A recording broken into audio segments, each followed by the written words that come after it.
A Russian warship, the Moskva, the one that Ukrainian soldiers told to F off, sank. The Russians say, and the Russians are liars, but the Russians say it sank on its own. Can you offer some clarity and evidence as to what happened to that ship? We know that it is gone. For us, it is a serious weapon against our country. That is why the fact that it sank is not a tragedy for us. I want you and everyone else to know that. The less weapons the Russian Federation who attacked our country has, the better it is for us, the less powerful they are. This is all, and it is the most important thing. And what happened to it? Time will tell. The new Russian offensive in the east, in the Donbass, could start any day. Your administration officials have warned that it could look as big as World War II. You won the Battle of Kyiv. Are you going to win the fight for the Donbass? For us, the battle for Donbass is very important. It is important for different reasons. For the reason of safety, first of all, our grouping that is located in Donbass is one of the best military we have.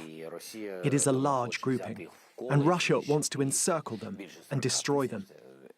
It is nearly 40,000 people. It is 44,000 professional military men who survived a great war from the beginning of 2014.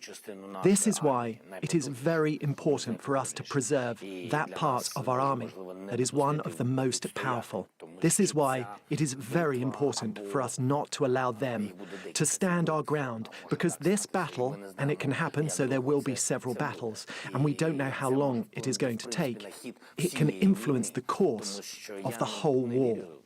Because I don't trust the Russian military and Russian leadership.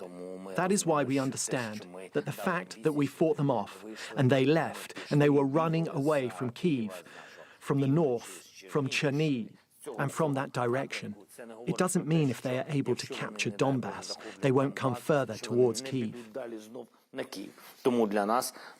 That is why, for us, this battle is very important for many reasons. It is very important to win this battle. The director of the CIA warned that he's worried Putin might use a tactical nuclear weapon in this fight. Are you worried? Not only me. I think all over the world, all the countries have to be worried, because you know that it can be not real information, but it can be truth. Because when they begin to speak about one or another battles or involves enemies or nuclear weapons or some chemical, issues, chemical weapons, they should do it. They could do it. I mean, so they can. For them, life of the people is nothing. That's why we should think, not be afraid. I mean, that not be afraid, be ready, but that is not the question to Ukraine, and not only for the Ukraine, for all the world. I think so. There is a possibility of them using these weapons. Nobody expected there to be a full-scale invasion of Ukraine from the Russian Federation. No one expected there to be a war in 2014. And now that there will be a full-scale invasion and killing of civilians, nobody expected them to invade the areas where there is no military equipment and just kill and shoot dead the civilian population. Nobody expected that. But this is a fact, and it happened. And that is when Russia gives information and says if something goes not according to plan, they can use chemical weapons and their nuclear potential. And that is why I believe these are dangerous claims of untrustworthy people. And if we believe some of them are already untrustworthy, then they can use nuclear weapons. How bad are things in Mariupol, and what can be done to help the people of Mariupol? The situation is very difficult in Mariupol. З кожним днем It's clear that things won't get better. With each passing day, it's growing more unstable. Unfortunately, it is difficult for different reasons. I will not talk about the cruelty with which the Russian authorities have treated Mariupol, the Russian military. там дві складні. There are two components. No one knows how many people died among the civilian population. If anyone gives you a figure, it would be a total lie. Hundreds of thousands were evacuated. Several thousand, tens of thousands, were forced to evacuate in the direction of the Russian Federation. And we do not know where they are. They've left no document trail. And among them are several thousands of children. We want to know what happened to them, whether they are in good health. Unfortunately, there just isn't any information on this.